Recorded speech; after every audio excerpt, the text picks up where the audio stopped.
So I'm going to start by first welcoming everybody to this meeting that the Swedish-Israeli Friendship Association is held. It's a great honor to have you. Thank you. Mr. David Bedouin, who is will have done a lot of research on the UNRWA, the Palestinian Refugee Association, and also is a columnist. Well, I'll explain. Oh, and at Center of Middle Eastern Center for Near East Policy Research. Yeah. So welcome. We're very excited to hear what you have to say about the issues at hand. Thank you very much. I view it as a privilege to be here today. This is the first of 14 parliaments that I'm going to be visiting. And then the follow-up visit will be with our 2 Palestinians and 2 Israelis who do the research. For 28 years, we've been researching UNRWA, the United Nations Relief and Work Agency. I am a social worker by profession, a journalist by avocation. We deal with issues of transparency and accountability. Sweden is number 6 of the nations that give money to UNRWA, $45 million per annum as of last year. It's the only agency in the world whose purpose is to keep people as refugees, basically under false pretenses that they're going back to their homes from 1948. When we began working on this issue, and issued our first report in 1988, we showed that the people who were supposed to give out the monies, at that time the UNRWA budget was $240 million. Today it's $1.2 billion. We were the ones who revealed at the beginning of the Intifada in the end of 1987 that the UNRWA officers who were hired were actually members of different terror organizations. Now what's important is that those same organizations took over the school system, so that when you had an election, and you'll look on my website, please, if you don't have copies of my card, please use the card. It has material which is designed for journalists and policymakers. We do not take a position on the solutions of the Middle East war. We do say that you have to go into the depth of what's going on. After I met Arafat 20 years ago, after following him around with a TV crew, I asked him, what is going to be your vision for expressing your support for peace in the Middle East in Arabic? He then said to us, we have new school books. Please come. Please visit our schools. Please take our school books and translate them. Look at them. Because he thought that we would buy the line that there was a peace curriculum which is not being used. So we went directly to his Minister of Education. And because of our cooperative arrangement with the Vatican at the time, the Pope's ambassador oversaw the first translations of the school books, the new school books. And they turned out to be school books teaching war, teaching the principle, what they call the right of return to the places left in 1948, not within West Bank, Gaza, which are today, you'll see in the Israeli maps, delineated in the hands of the Palestinian Authority, but rather all the red spots here on the map. This is the map that's used in every Palestinian school. Now I hope to bring you, I'll stay in touch with everybody on the list. I assume you're all in the parliament here, so you have your own little map to show what the children are learning. They're not learning about West Bank, Gaza, they're learning about taking every place here.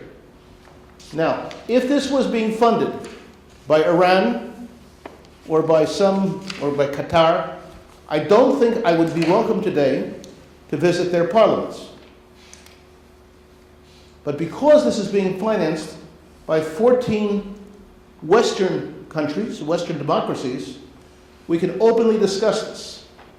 Now I'm going to show you, we have here all these films all on our website. I'm not going to close the doors and lock you in here for the next 14 hours to well, maybe I should, but that's okay. A lot of coffee. But let's take a look at a few of them, because after the school books came out, after we revealed what was in them, what would people say? Oh, they're not really using them. So we started filming the schools and filming their summer camps and their activities. And that's where we got some credibility. And that's what's important today. I want to show a couple short films, and I, again, been working on this at the Press Center in Jerusalem since 1987, and we have cooperation from Palestinian television crews, Palestinian journalists who work with us, Palestinian educators. They don't see a problem with what we're showing. From their point of view, it's an expression of their ethnicity. Now, before beginning, is there any questions so far? Okay. Anything? Okay, well, here I speak English. UNRWA, the United Nations Relief and Works Agency, has received billions in funds from Western democratic nations. It was created in 1949 as an emergency response to 500,000 Arabs who left their homes in the wake of the 1948 Arab-Israeli War. UNRWA spends about half of its budget each year, more than $500 million, on schools. It has a massive payroll, employing more than 10,000 teachers. UNRWA does not produce its own textbooks. Instead, it uses the texts of the host entity. In Jerusalem, the West Bank, and Gaza Strip, it uses new textbooks published by the Palestinian Authority.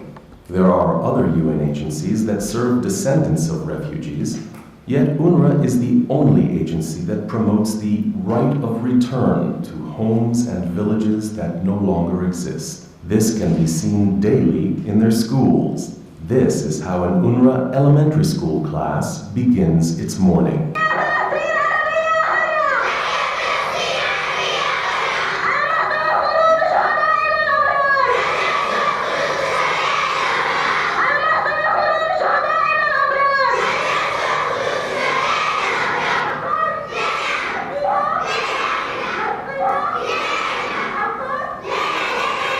Inside the classroom, the right of return is the centerpiece of UNRWA education. Teachers instill this mantra that pupils have the right and responsibility to take back homes and villages that may or may not have belonged to their grandparents. Listen to UNRWA students and educators describe how the right of return is taught in the classroom. ثقافة حق العودة أكيد نركز عليها كثيرا، وأكيد هذا هو جزء لا يتجزأ من ثقافة مناهجنا الدراسية. نعطيهم نوصل هاي المعلومات لطلابنا في مدارسنا عن طريق مواد التربية المدنية والتربية الوطنية.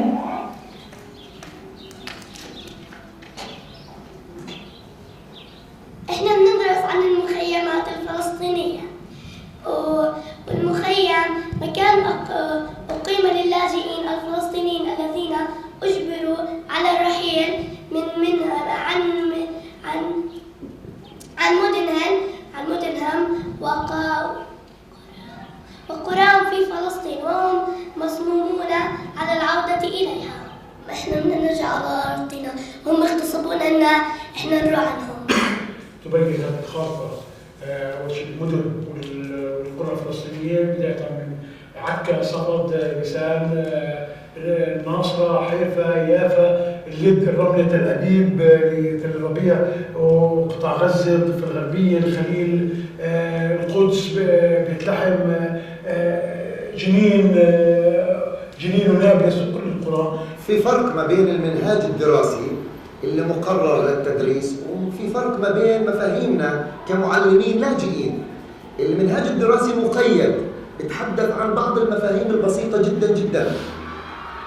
احنا بنحاول نغذي هذا الموضوع من حيث انه نقدر نخرج عن اطار المنهاج، وبالتالي نصل لمفهوم الحقيقي لمفهوم حق العودة والتثبيت والأمان. اكيد في فرق بين مين هو المعلم اللي بيعلمه، قناعته. يعني إذا هو بده يتعلم من يعني أشخاص بيميلوا لإطار ديني معين، فبالتالي بيعتبر إسرائيل هي دولة لازم تزول. أنا بدي بدأ حق العودة. مادة التاريخ من أول ما احتلوا فلسطين لحد ما قاعدين مفاوضات بين العالم. طبعا ليش بيحكوا لكم عن ليش عن حق العودة؟ عن المقاومة الفصال والانتفاضات، الانتفاضة الأولى والثانية. عن ما بريطانيا سلمت أراضينا لليهود. أعتقد لو أنني أسكن فلسطين أحببتها بروحي ودمي، فهل يوجد للدنيا من فلسطين أعظم؟ يا قدس يا معارك الشهداء، يا طفلة جميلة محلوقة الأصابع. جيد، أيضا في الليل كانت هذه الجدة تحرم على المفتاح. على ماذا يدل ذلك؟ ماذا؟ أو على ماذا يدل ذلك أن الجدة تبحث عن هذا المفتاح ليل نهار؟ أحسنت ممتاز. وتنهض وتقصد سرير النوم وهي تبحث بيديها وعينيها عن المفتاح. عندما نذهب إلى بيت جدتي نسأل عنه. أين كان المشهد الأخير على هذه الجدة يا راما؟ في أي أرض؟ في أي أرض؟ التي التي وهجرت منها. طيب في المدرسة بتاخذي شيء عن حق العودة؟ أكيد موجود بالمنهج الفلسطيني في الكتب الوطنية، كتب التاريخ. وشو بحكوا لك عن حق العودة في المدارس؟ عن الاحتلال وعن كيف حصلت النكبة ومين كان صالحها، كيف كان شو بيعلموك؟ يعلمونا انها يا فاطمه ممنوع نتخلى عنها لانها هي اصلها إلنا لاجدادنا وابائنا. تاخذي بالمدارس عن العودة؟ زي ايش؟ شو بحكوكم؟ يعني نرجع لبلادنا. شو بتعطوا الطلاب عن اللاجئين وحق العودة؟ في المناهج معنى المخيم هو مكان أقيم للاجئين الفلسطينيين الذين أجبروا على ترك قراهم ومدنهم بسبب الاحتلال. وبيعطيهم معنى لاجئ. شو معنى لاجئ؟ اللاجئ أصله من وين بيجي؟ أصله من 48 أراضي الاحتلال سنة 1948. طب ليه جيتوا هون؟ بيسألوا بيقولوا احنا جينا هون لأن اليهود أجبرونا، أخذوا أراضينا وأخذوا بياراتنا وأخذوا دورنا وأجبرونا على الرحيل وعملوا مجازر. في المنهاج فيه؟ في بس في معنى المخيم وتاريخ النكبة. طيب الأولاد بيحلموا إنهم يرجعوا كلهم بيحلموا. تسأل ولد بيقول لك أنا أصلي من يافا، أنا أصلي من سلمة، أنا أصلي من مراء، يعني كل واحد حافظ مكان بلده. طيب في منهم بيحكوا مثلا عن المقاومة عن شيء؟ كلهم لما تصير شغلات بيطلعوا كلهم، وبعدين يوم النكبة بيرفعوا رايات السور، بيطلعوا مظاهرات وبيعلقوا بوسترات في الشوارع وفي المدارس بيحيوها في كلمات عن النكبة.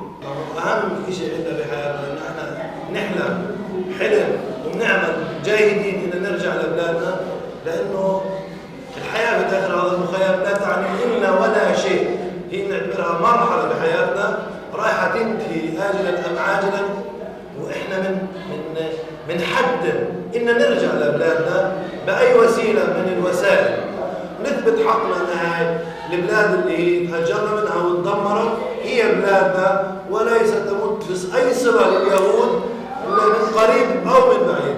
The armed struggle is an integral part of the right of return curriculum.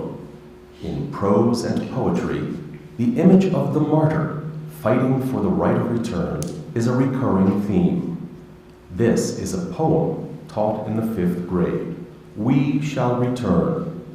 We shall return to the homes, to the valleys, to the mountains, under the flags of glory, jihad, and struggle, with blood, sacrifice, fraternity, and loyalty.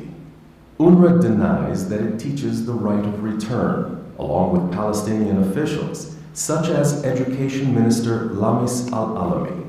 Al-Alami taught in UNRWA schools for over 20 years. Is that included in the curriculum also, the right of return? Because it's... No, I don't think so. It's not within that manner now. Who has been working in UNRWA schools?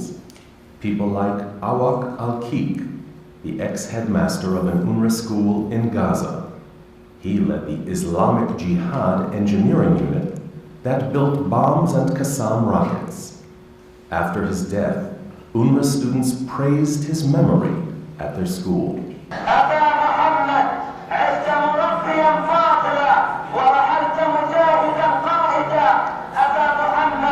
And then there is the head of the UNRWA Gaza Teachers Union, Suhail al-Hindi.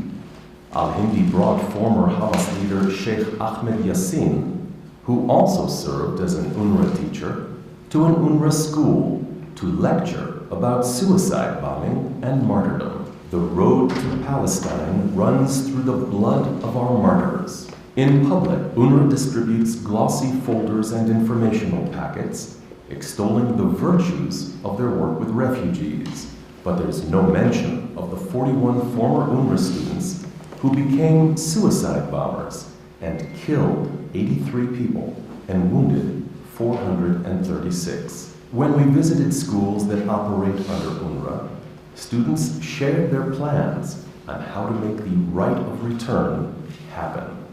ولا أنت بلادي أنني أتذكر فلسطين وعاصمة القدس وبلادي وبلدي المجد وأنني وسوف أحررها إن شاء الله بعد ذلك. هؤلاء أعداء نعم أنهم ابن عمنا كانوا في آدم هم ابن عمنا اليهود ابن عمنا بس هم اعتدوا على الله وصاروا أعداء لله وصاروا يحاربوا الله. فإحنا لازم إحنا نقتلهم ما نخليش ولا واحد يعتدي الله عليه. شو بتعرف عن حركة العودة؟ هذا نرمى على اليهود حجار ونذبح اليهود. طيب شو بتهدي لك حركة العودة؟ إن نقتل اليهود وندافع عن وطننا. For the last several years, Dr. Arnon Gross, a Jerusalem researcher, has conducted an intensive examination of Palestinian textbooks used by UNRWA. Gross believes that the Palestinian Authority, working with UNRWA, has created a curriculum for war. The parameters of Palestinian textbooks, the line or the goal or the mission of Palestinian education is that there is denial of legitimacy, demonized description of the other, and no peace with the other is advocated. Now, non-recognition, demonization, no peace advocacy, emphasis on armed struggle for liberation with no geographical limit, all that make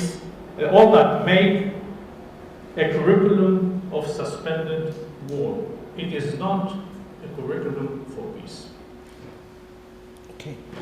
Now you've just seen Dr. Gross at the end of the film, and after this and several other films were produced, UNRWA said there's new school books, and they've been improved. So on 2 occasions in the past 2 years, we purchased all of the new school books and submitted them again once more for translation and found them to be clear and consistent in their message. Now, the most important thing to understand is that the schools themselves have become military training outposts. Now, let's say theoretically that someone would think that the Palestinians have a right to resist. However, or to resist or to fight Israel. However, UNRWA, as a humanitarian agency, is supposed to only deal with humanitarian issues.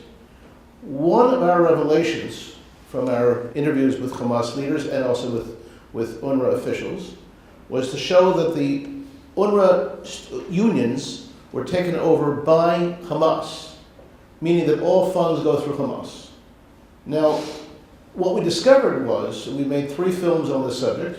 I'm going to show you one of them, where the training of the children in school began to be military in nature. And their summer camps, which we're going to show you one of them right now, also involved arms, learning how to use weapons. And the funds for the weapons came from humanitarian sources This is something that needs to be checked out by each parliament. Humanitarian sources that we're supposed to go for medical training, social work, and issues of that nature. But since everything is given in cash in this realm, the cash is not exactly traceable. And let me show you now the consequences. If someone could get to the list here. Yes. Thank you. Now, we just submitted, you'll see the article here from the Jerusalem Post from last week. We just submitted the results of our new translations of the school books, and the American government has authorized the GAO, the General Accounting Office, that's the people who do, quality control, to evaluate the schools and to the school system that the U.S. government is involved with. The U.S. government pays for the building of the schools, and the European countries basically pay for the content. Now let's see some of the, I'm going to show you right now, excuse me. Go down please to where it says, Children's Army of Hamas, please, short. Thank you.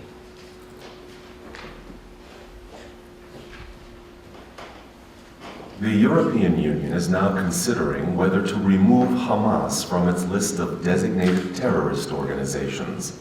Some EU members say that Hamas, which rules the Gaza Strip, has changed its mindset and no longer plans murderous activities. To find out about Hamas today, we went to Gaza. We visited refugee camps operated by the United Nations Relief and Works Agency, also known as UNRWA, which provides aid to the vast majority of Gaza residents. We spoke with Hamas leaders who have taken over UNRWA. We asked Hamas if it had changed its policy of inciting indiscriminate acts of violence. Instead of changing its ideology, we discovered that Hamas is preparing for its next acts of terror. We found that Hamas was recruiting and exploiting 17,000 young teens. Drafted from UNRWA by Hamas, the teens attend war games where they learn how to use lethal weapons.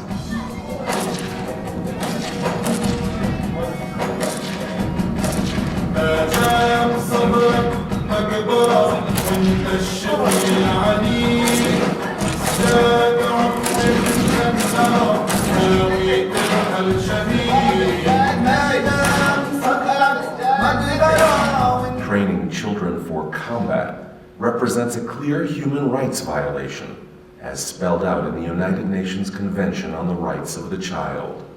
Let's watch and listen as Hamas leaders articulate their vision.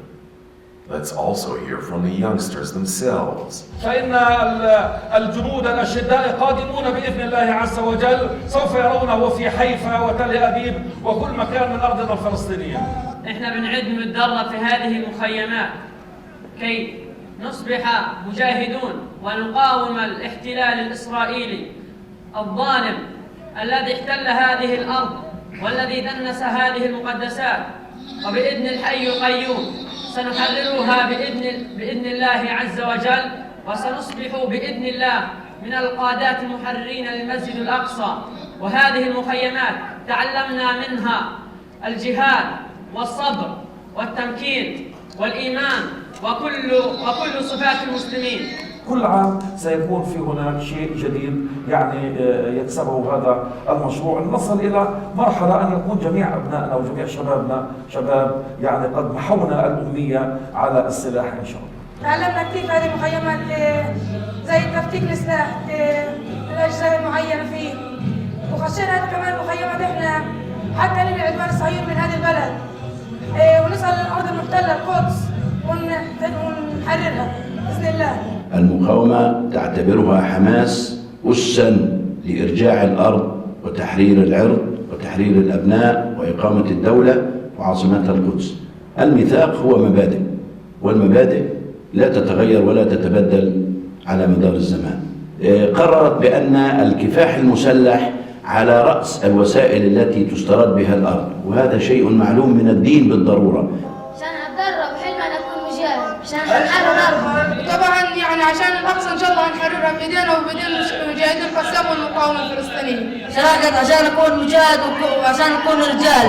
شاركت المخيم عشان نبدأ عنا وجهية كيف نحارب العدو الصهيوني، كيف نرجع أرض الأجداد، أرض فلسطين، ما نبقاش على الأرض فلسطين نضلها مع اليهود. لذلك لابد من تحصين هؤلاء النفوس وتقوية المعنويات بحيث يكونوا أقوياء في الدين، أقوياء في انتمائهم للوطن، أقوياء في انتمائهم أو بانتمائهم للجهاد، ويكونوا عونا للمجاهدين لا عونا للمحتلين. سأصبح مجاهد مقاتل في سبيل الله ولنحرر فلسطين من دنس الاحتلال الصهاينة ولنكون نواة مشروع التحرير القادم بإذن الله. بحكي لنتنياهو يعلون وأقول لهم إن شاء الله سنحرر فلسطين من هذا الطريق.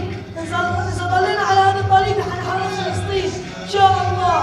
دربنا هذا الجيل على كل أنواع الأسلحة وعلى جميع التخصصات، دربناهم على المدفعية وعلى الدفاع الجوي، دربناهم على الأنفاق، دربناهم على الكماندس، على الضفادع، دربناهم على كل شيء حتى يعتدوا ليحاربوا عدوهم بإذن الله تعالى. لم يبقى إلا حل وحيد هو أن نقاوم هذا المحتل حتى يندحر مع الأرض الفلسطينية. أي اتفاقية تسوية لا تعدو أن تكون هدنة مؤقتة، ولذلك ما يجري على الأرض دائما كلما انتهت جولة كان الاستعداد للجولة الأخرى حتى يزول هذا الاحتلال. برنامج حماس ثابت في المنهاج التربوي والإعداد وكذلك في برنامج المقاومة.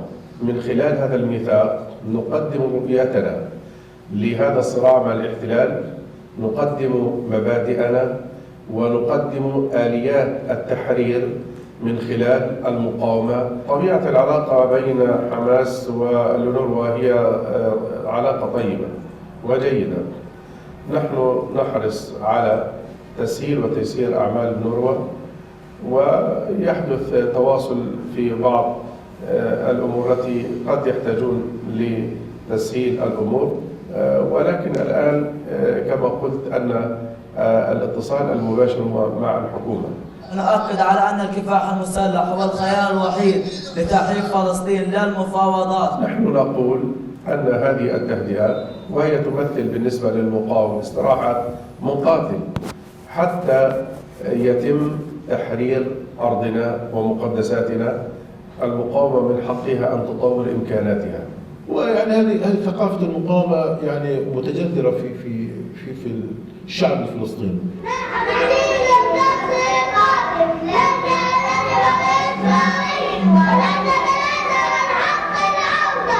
At the end of the Children's War Games, Hamas held a rally to celebrate. Let's hear their call to arms. هذا هو الجيل الذي يتأهل للتحرير وللنصر وللعودة وللاستقلال. يا ويلكم يا ويلكم يا بني صهيون من هذا الجيل الذي لا يعرف الضعف طريقا إلى قلبه. جيل الحجارة وجيل الصاروخ وجيل الأنفاق وجيل العمليات الاستشهادية. كما وأتقدم بخالص الشكر والامتنان لجميع من أشرف على تدريبنا في الميدان، حيث تعلمنا الكثير وفي عدة تخصصات منها الرماية والقنص والدروع وغيرها من التخصصات. فاليوم وضعنا في أيديكم السلاح ولن ننزعه من أيديكم إلا لندرب به إخوانا من بعدكم. إلى هناك إلى القدس حيث التحرير بإذن الله. القدس وحق العودة والأرض والمقدسات. كل تقدير لكتائب القسام التي جعلت من مهامها تدريب هذا النسل العظيم. لم لا؟ أليس هؤلاء هم جيل التحرير وجيل الانتصار؟ كل تحية لكم يا أبنانا. هذا الجيل الذي استهدف بالتدريب والعناية والرعاية في عمليات كشفية جهادية حركية على تدريب السلاح البسيط الخفيف لنعدهم للمستقبل لكل النوائب التي يواجهنا بها عدونا الغاشم. As the European Union deliberates the terror status of Hamas, a question remains. Will the EU and UNRWA donor nations consider Hamas human rights violations against children?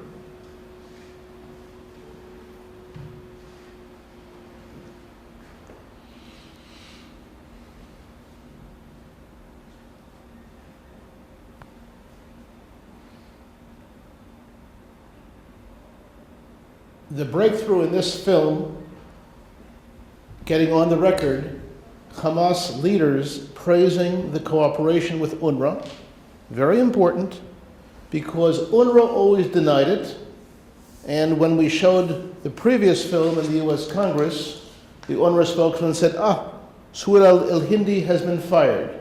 That morning he was suspended for 2 days. He has not been fired. One final film to show of UNRWA in Jerusalem. 22% of the Arab children in Jerusalem study in UNRWA schools because there's 2 Arab refugee camps in there. We'll see here where it says Swedish subtitles. You see where it says Swedish subtitles? Let's show it. This actually, we had a chance to put some subtitles in Swedish.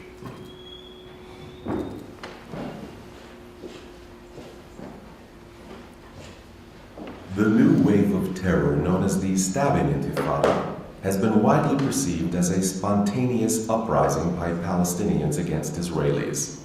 Since September of 2015, there have been 2,200 attacks by Palestinians. These attacks have killed 33 people and wounded 460. Palestinians have also used cars to run over innocent Jews. Many of these attacks have been committed by residents of United Nations refugee camps. These attacks have been celebrated in popular culture by the Palestinians.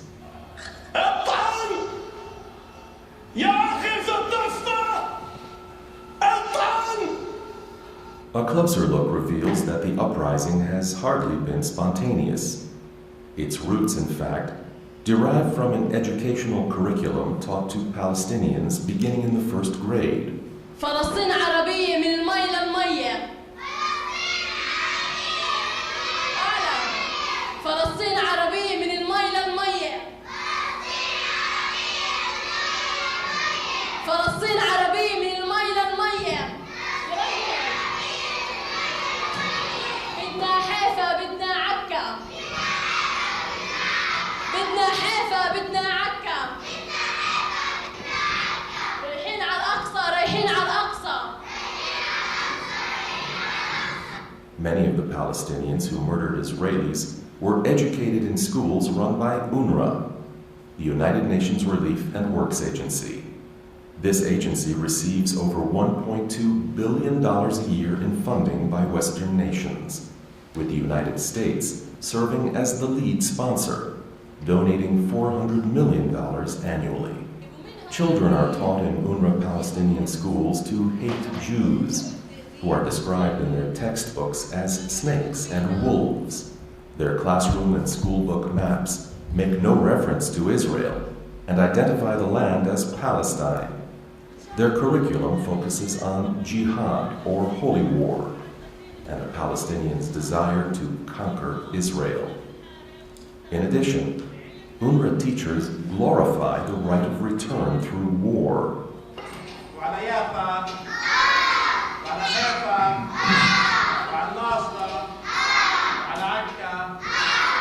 Nabil Shad, a prominent Palestinian leader, flatly denies that Palestinian schools incite violence. مناهجنا التعليمية ليست مناهج تحريضية ولا هي مناهج عنصرية. مناهجنا مناهج وطنية ديمقراطية، وأنا أتحدى أن يشير أحد إلى جوانب عنصرية أو جوانب لا دينية أو جوانب تتحدى حقوق الإنسان في أي جزء من جزئياتنا. But the children we spoke with told us otherwise. They discussed UNRWA teachers who, in the classroom, enthusiastically endorse violence against Israelis. The students now openly support the stabbing intifada and express a desire to become holy warriors. لأنه نعمل حرب إنه نفرج اليهود إنه إحنا مش إنه إحنا مش شقيق، إحنا أوائل كمان. في ناس بدهم بحبوا فلسطين بدهم يحاربوا وبيضحوا بدمهم عشان فلسطين. أنا بدي أهزمهم بالحرب، بدي أهزمهم. بيعلمونا انه الاقصى إلنا وإلنا يعني الحق، يعني إلنا فلسطين والاراضي كلها إلنا، لانهم بسبب كذبهم وانتهاكاتهم انهم يقولون انه الهيكل تحت المسجد الاقصى، ولا مره انه يكون الهيكل تحت المسجد الاقصى. أنا بقرأ اليهود. بعلمونا ان الصهيونية هم اعدائنا وهم اهم شيء لازم يسووا فيهم عمليه. يعني انهم بيعلمونا بالمدرسه انهم ارهابيين بيحكوا لنا عن اليهود انهم هدول مش منيح وهدول بيقتلوا قاعدين بشبابنا. بيحكوا لنا هدول غدارين، وبيحكوا لنا انه هدول بغدرونا، هدول مش منيح. اذا بطعن بدعس عليهم، عمل عمليات الدعس، عمليات الدعس، عمليات الطعن والاشتباك المسلح في المخيمات. ايش اكيد هدول العمليات رح ترفع الراس لفلسطين. العمليات هاي تاعت الدعس والسكاكين هاي شيء بيرفع الراس لفلسطين. بس بدك بطلع بستشهد عادي. انا ان شاء الله اساعد الشباب وان شاء الله اصير مقاوم بالمستقبل مع الدولة الإسلامية. احنا ضد السلام. احنا ضد السلام مع اسرائيل. لأن اسرائيل خونة وكلاب. Fifth graders are taught poetry that emphasizes the need to participate in jihad in order to conquer Israel. Under the flag of glory, jihad and struggle, with blood, sacrifice, fraternity, and loyalty, we are returning. 12-year-olds are also encouraged by UNRWA teachers to pick up weapons. Hearing weapons clash is pleasant to my ear, and the flow of blood gladdens my soul. Symbolism looms large in Palestinian society. Their narrative borrows from traditional anti-Semitic themes that mobilize a new generation toward war.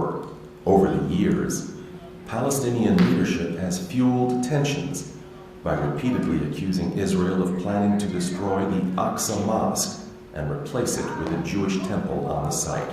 الآن الاحتلال الإسرائيلي وفق تصريحاته ووفق خرائطه ووفق ممارساته بات يؤكد بشكل واضح أنه في حساباته اقترب الوقت لبناء هيكل خرافي بعد هدم قبة الصخرة. While Israel has protected the mosque and has no plans to build anything near the site, this false accusation has gained credibility throughout the Palestinian population and is now accepted as fact. This fiction has pushed youngsters to pick up knives and attack Jews in streets, stores, and in their homes. While the knife is the latest icon that the Palestinians have embraced, earlier symbols such as the key remain in use. The key, which is plastered on doorways, shirts, and monuments, represents the Palestinians' demand of the right of return to villages that existed before 1948. Recently, Palestinians gathered at an UNRWA refugee camp where they built a model train. The event was held to generate new enthusiasm for their campaign to advance the right of return. Palestinians who kill Jews achieve a special status in UN facilities. Their pictures are distributed widely and are posted on street corners, in neighborhoods, and outside of schools.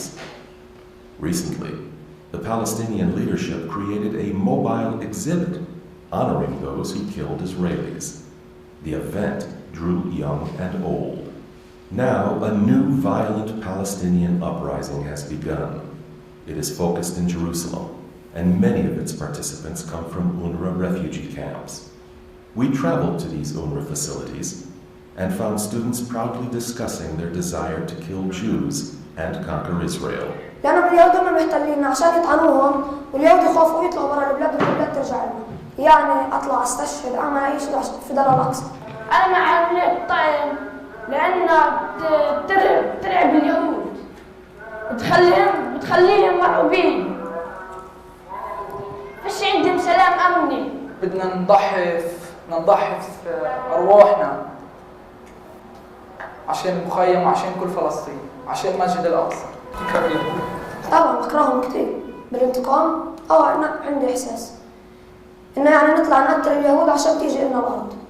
هاي الانتفاضة لازم تصير لأن الناس كلها لازم يهجموا على اليهود، ما يخلوش ولا يهودي في أرض فلسطين.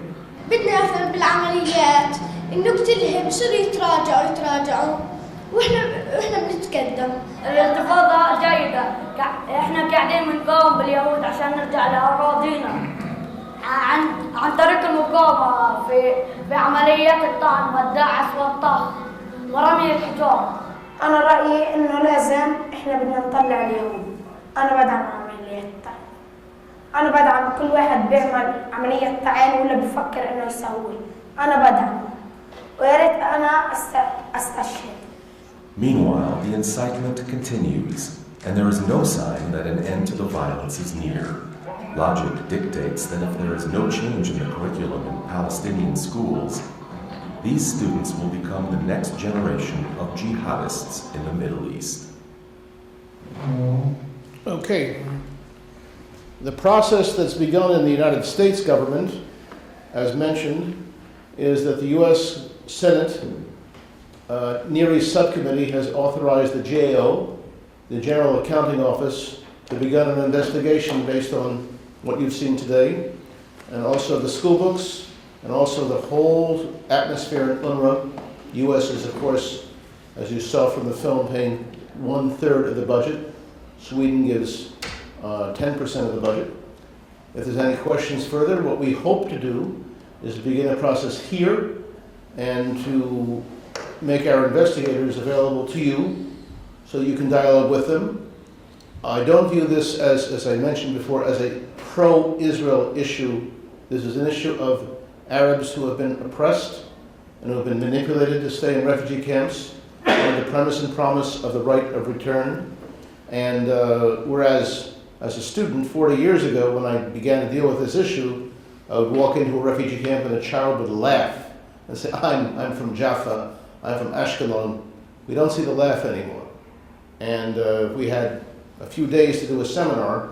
Amongst other things, I would show you the PalestineRemembered.com so that every child can identify the homes where his grandparents or great-grandparents lived in Tel Aviv or wherever, so he can go and kill them. It's much more serious than a nostalgic want. The encouraging issue, I feel, is that the people who are funding UNRWA are reasonable people. They're not crazy fanatics, but they have themselves, in parliaments around the world, been manipulated to think that the money is going for good purposes. And the cash which flows to Gaza especially for repairing homes, at the same time the ideology is not to repair your home because you have to go back to where you came from in 48. So what happens to that cash? Please find out. Perhaps you have some questions. Again, look at our website. Does this have is the internet open here?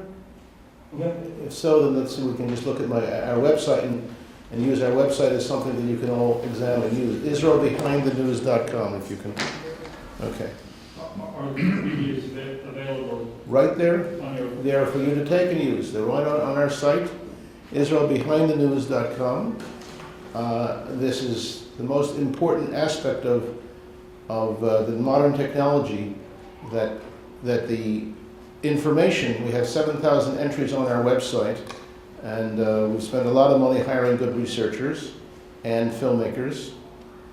And just a second, you'll see it pop up on the website on the right side.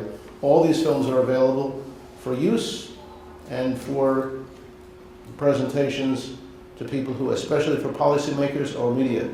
If, by the way, there's any media outlets that you think that we should be in touch with, please let us know.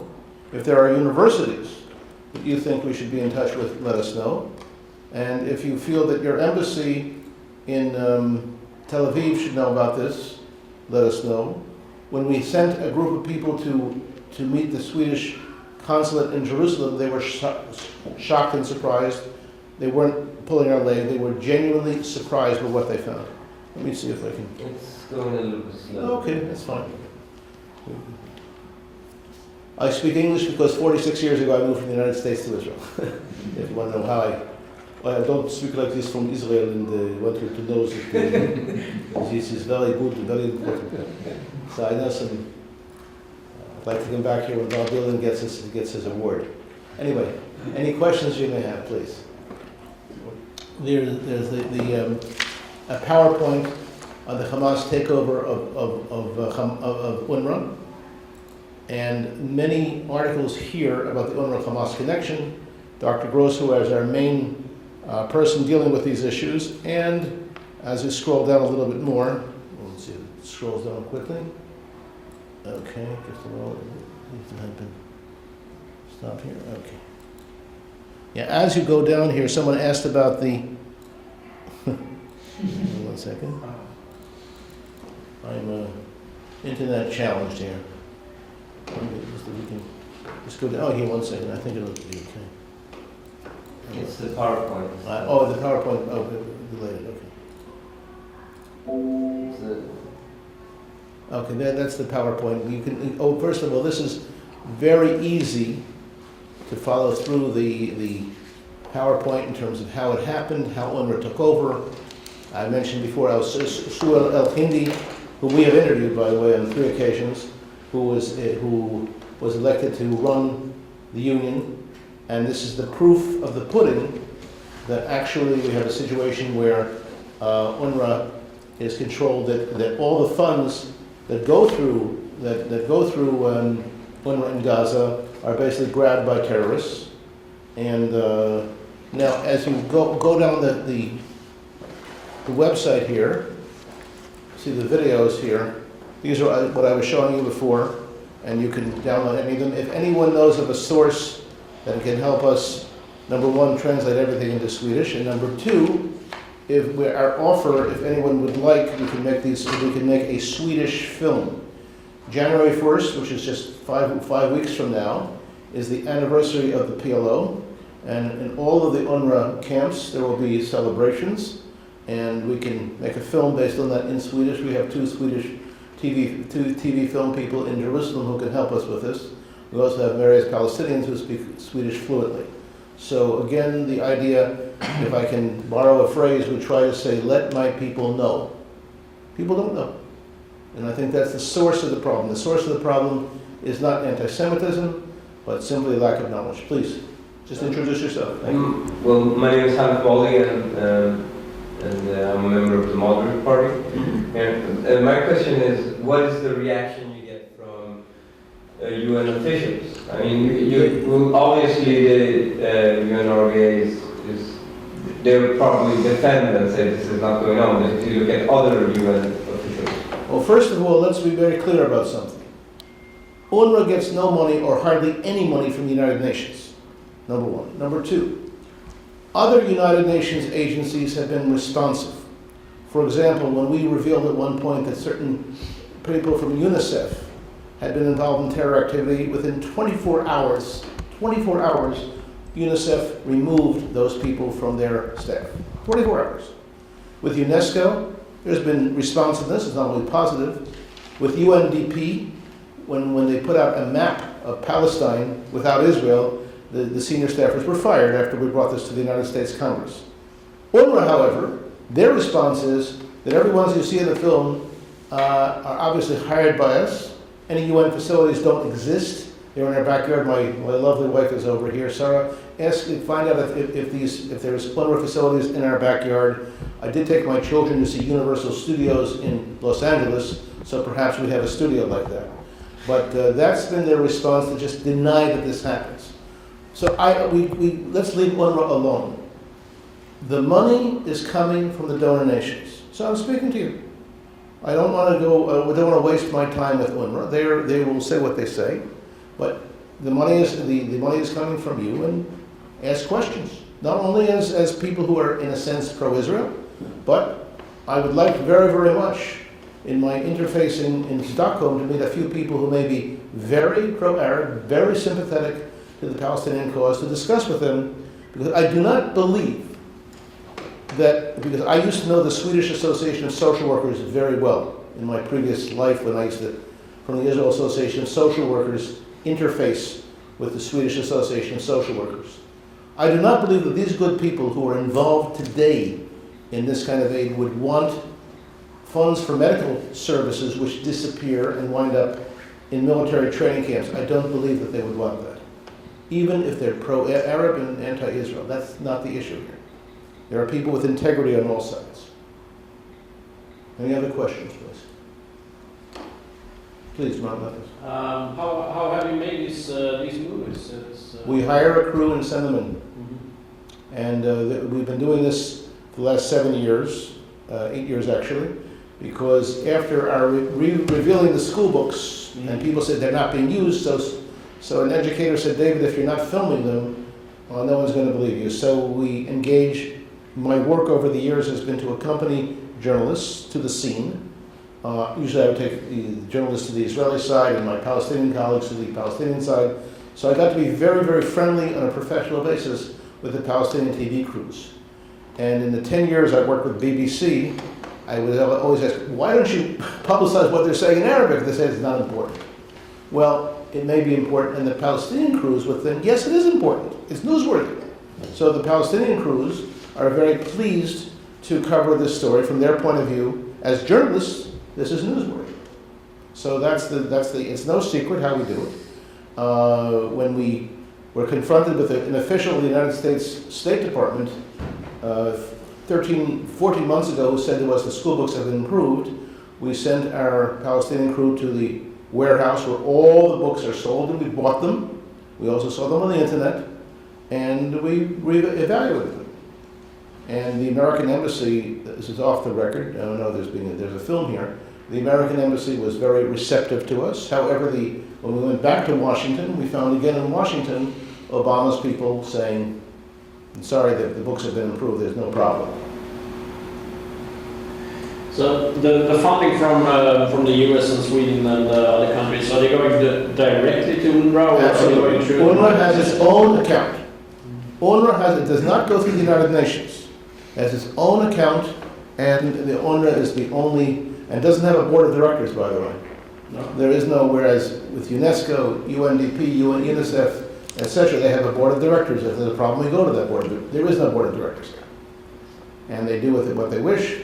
We were not sure how the decision-making process is made, but it goes directly to them, and it's not a hard thing. And those of you who would like me to send you more material, because we have a daily monitor easily through the internet, both in Arabic and in English, where we see every time UNRWA is mentioned. We have a Google alert. So this morning, I just noticed this morning, I noticed on the train coming in or looking on the internet, the 350 families receiving cash payments from UNRWA to improve their homes.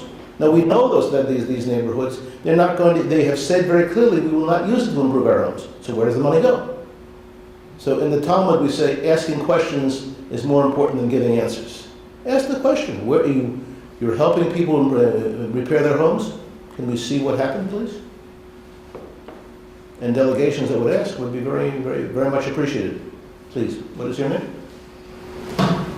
My name is Nicholas Whiteman. I'm a member of Parliament, and perhaps this question is a bit out of topic, but anyway, improving or supporting education. I mean, in the long run, necessary for economic growth and hopefully for peace and prosperity. So, if we do not wish to support the UNRWA way of funding schools, what are the options? Okay,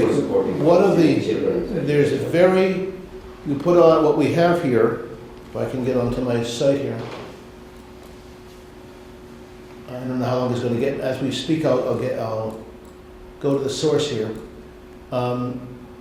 You can create criteria for funds. We put up here something called the UNRWA Reform Initiative, where we mention various steps that need to be taken.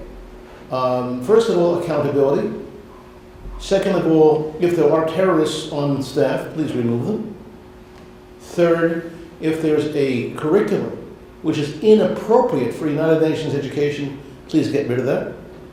Please help teach the children something other than the right of return through the armed struggle. These are basic issues which are not hard to do. And by the way, I admire my Palestinian colleagues who have created a peace curriculum, but it's not being used. Now, if the Palestinian Authority decides not to use it, that's one thing. But if UNRWA, which is a United Nations operation, supported by Western nations, they could be asked to use it. So the image we have in education is for a better life, but if it's education for war, it's not for a better life. Involvement is the issue. Involvement. And it's not a hard thing to do. And what our Palestinian colleagues are saying, please get the Western nations to overrule UNRWA. And those are the people I want you to meet.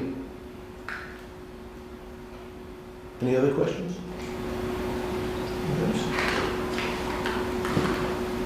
What do you think are we're going to debate this with our foreign minister or someone like her,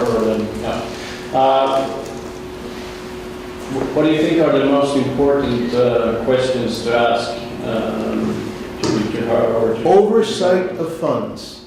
Oversight of funds. That is the question. Mm-hmm. You're giving money to UNRWA, what is happening with the money? Yeah. And under that, everything comes out of that. Mm-hmm. It's one thing to say, you see, the government of Israel, and we're not part of the government of Israel, we pay taxes in Israel, that's it. The government of Israel has expressed all the time about the tunnels. Okay, tunnels. We're not concerned about what goes underground, but what goes overground. To oversee, to see what's happening in the schools is a very simple thing. There you have a Swedish embassy. Please ask the Swedish embassy to report back what's happening in the schools. It's an easy thing to do. And since Arabic is not hieroglyphics, can we please see some of the school books? You'll see from Dr. Gross's work, you'll see his you'll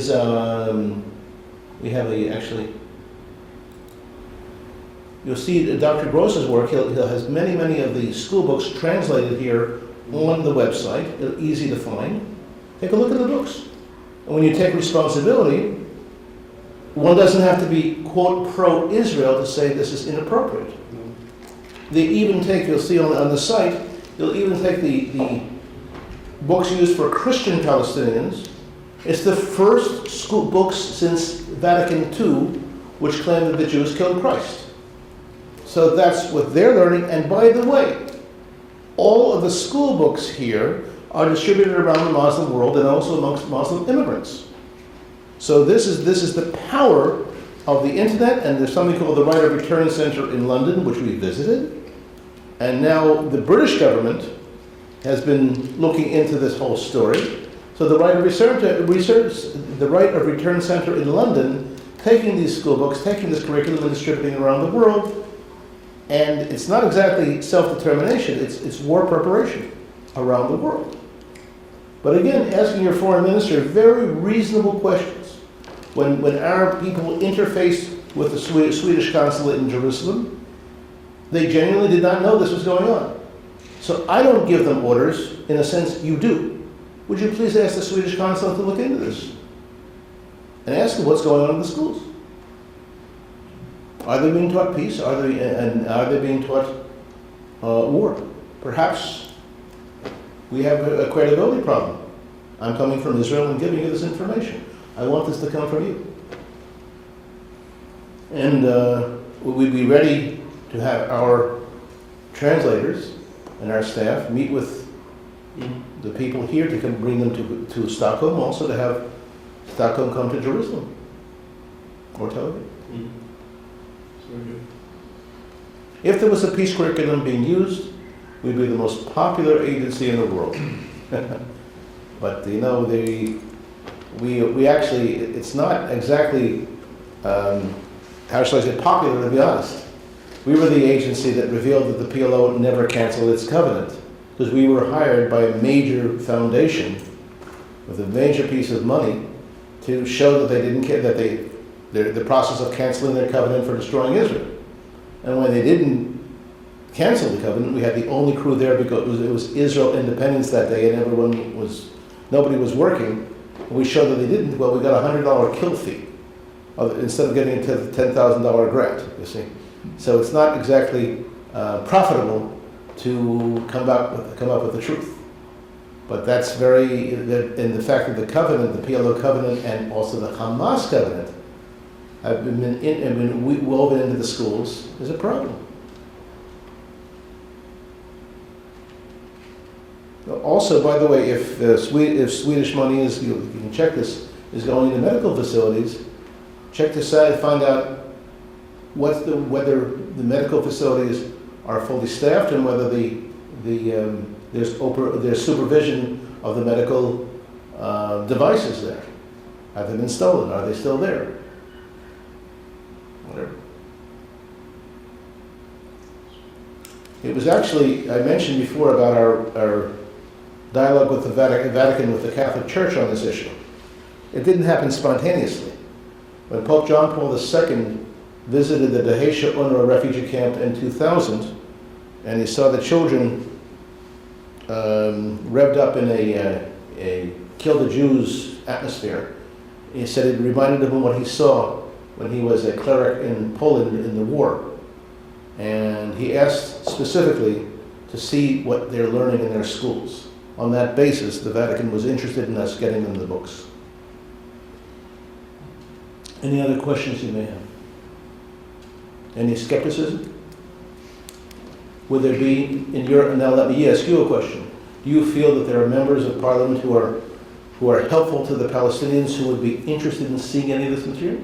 Are there one or two or three people who you think we should be approaching?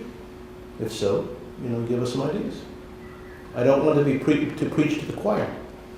I want to get to people who are genuinely pro-Arab, who are sympathetic to the Palestinian cause and have integrity. Think about it. Well, you preach to the choir to make the choir sing. There you go. I like that. But I don't know if because the reason why there's maybe pro-Palestinian and pro-Palestinian opinion in Sweden is mainly based on very ideological issues, and when people are determined on an ideological basis, usually they're not so open against arguments. But even this is one issue we have discussed before with Itamar Marcus. Yeah, Itamar Marcus here, who also did a point on the curriculum that was used and there was not a huge interest because it's so undefensible also, because you can be a friend of Palestinian state, but still, you can't in any way, defend these kind of rhetoric used in school against small children. So, well, by the way, if you have any ideas for us in terms of popular places we might be able to show our films, please give them to us, because sometimes with a captive audience you can turn people around. We've seen people turn around. We've seen people turn around by this work. Not because they developed one morning a Kantian leap of loving Israel or something, but because they're saying this isn't appropriate. And that's the key word we use in social work, whether something's appropriate or not appropriate. And I want to be very encouraging to you because we've come a long way. And to get the most, how shall I say, difficult operation in Washington to work with is the GAO, the General Accounting Office. And now they're working on this. Years ago, they kind of more or less showed us the door. Now, there's enough people who have said, excuse me, but this is not appropriate. So I want to be encouraging to you. I'm convinced that having met with your consul in Jerusalem, our people have that if they were encouraged to see this material, it's not on the basis of pro-Israel or whatever, when they see monies that are disappearing and that you care about that, work on the issue of monies disappearing and accountability, transparency, you may get somewhere. And if you have any office here that deals with the evaluation of public funds, let us know and we'll make the connection, as we did in Washington. Please. My name is Isaac Bakom. I had no possibility to introduce myself to you before coming in because you already started. I'm the ambassador of Israel here in Sweden. I hope that my English stands more or less in your standards. I'm not there, but I'm doing my best. Well, I think that we are here amongst those that understand Israel in Sweden the best. And I'm not saying they support Israel blindly. That's not the case here. You won't find in Sweden those that support Israel and will go after us no matter what. And it's good. We don't look for discounts. We look for honest and just treatment. And this is a very rare and seldom merchandise to find in Sweden when it comes to Israel. Unfortunately, and I'm saying it in the parliament, some of these good friends of Israel came up with questions to the foreign minister after the visit of Itamar Marcus here with Palestinian Media Watch, work that was superb. Okay, still, you know, in Sweden there is a high cement wall, but transparent.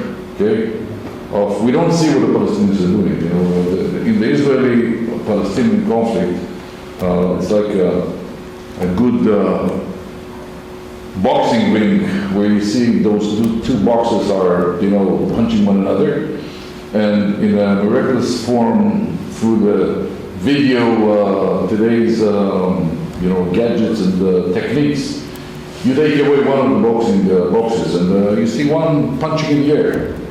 This is what Israel is in Sweden, punching, and the Palestinians are those that are innocent and being punched by Israel.